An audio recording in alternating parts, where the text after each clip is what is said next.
Reading through the Bible, Leviticus 27, redeeming what is the Lord's. The Lord said to Moses, "Speak to the Israelites and say to them, if anyone makes a special vow to dedicate persons to the Lord by giving equivalent values, set the value of a male between the ages of 20 and 60 at 50 shekels of silver, according to the sanctuary shekel. And if it is a female, set her value at 30 shekels. If it is a person between the ages of 5 and 20, set the value of a male at 20 shekels and of a female at 10 shekels. If it is a person between 1 month and 5 years, set the value of a male at 5 shekels of silver and that of a female at 3 shekels of silver. If it is a person 60 years old or more, set the value of a male at 15 shekels and of a female at 10 shekels. If anyone making the vow is too poor to pay the specified amount, he is to present the person to the priest, who will set the value for him according to what the man making the vow can afford. If what he vowed is an animal that is acceptable as an offering to the Lord, such an animal given to the Lord becomes holy. He must not exchange it or substitute a good one for a bad one, or a bad one for a good one. If he should substitute one animal for another, both it and the substitute become holy. If what he vowed is a ceremonially unclean animal, one that is not acceptable as an offering to the Lord, the animal must be presented to the priest, who will judge its quality as good or bad. Whatever value the priest then sets, that is what it will be. If the owner wishes to redeem the animal, he must add a fifth to its value. If a man dedicates his house as something holy to the Lord, the priest will judge its quality as good or bad. Whatever value the priest then sets, so it will remain.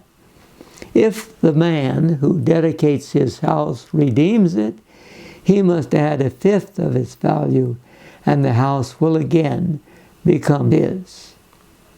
If a man dedicates to the Lord part of his family land, its value is to be set according to the amount of seed required for it.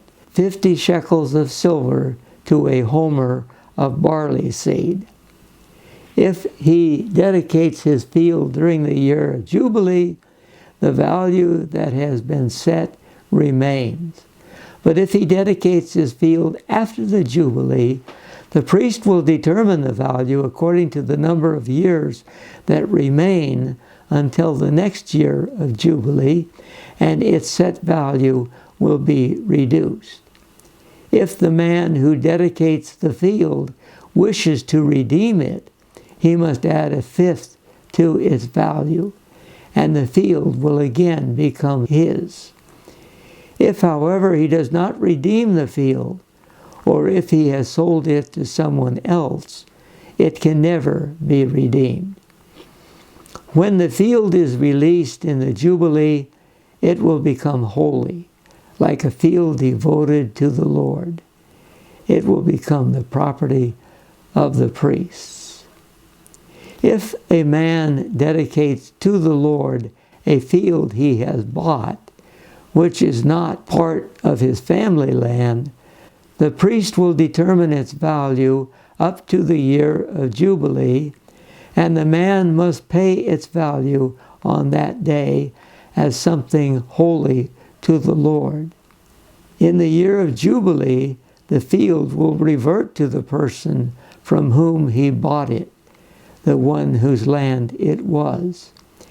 Every value is to be set according to the sanctuary shekels, 20 gerahs to the shekel.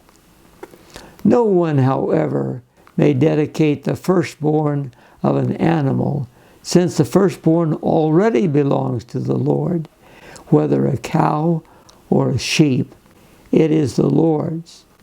If it is one of the unclean animals, he may buy it back at its set value, adding a fifth of the value to it. If he does not redeem it, it is to be sold at its set value. But nothing that a man owns or devotes to the Lord, whether man or animal or family land, may be sold or redeemed. Everything so devoted is most holy to the Lord. No person devoted to destruction may be ransomed. He must be put to death. A tithe of everything from the land, whether grain from the soil or fruit from the trees, belongs to the Lord. It is holy to the Lord. If a man redeems any of his tithe, he must add a fifth of the value to it. The entire tithe of the herd and flock, every 10th animal that passes under the shepherd's rod, will be holy to the Lord. He must not pick out the good from the bad or make any substitution. If he does make a substitution, both the animal and its substitute become holy and cannot be redeemed. These are the commands the Lord gave Moses on Mount Sinai for the Israelites. In this chapter, we're talking about redeeming objects or people or animals that are devoted to the Lord. We aren't told why they are devoted. We know very little about this practice, but these are the rules laid down if anyone wants to devote a person or a parcel of land or a house. Any of these things are according to the value set on them by the priest. And there are also no exception in cases where it is a good animal. It must be wholly given entirely to the Lord. Yes, in the case of Samuel, his mother promises God that she will dedicate him to the Lord. So after Samuel is born and weaned, she takes him to the temple where Eli is, and she turns him over to Eli. So he becomes God's. So this is an example of a mother who dedicates her son to the Lord.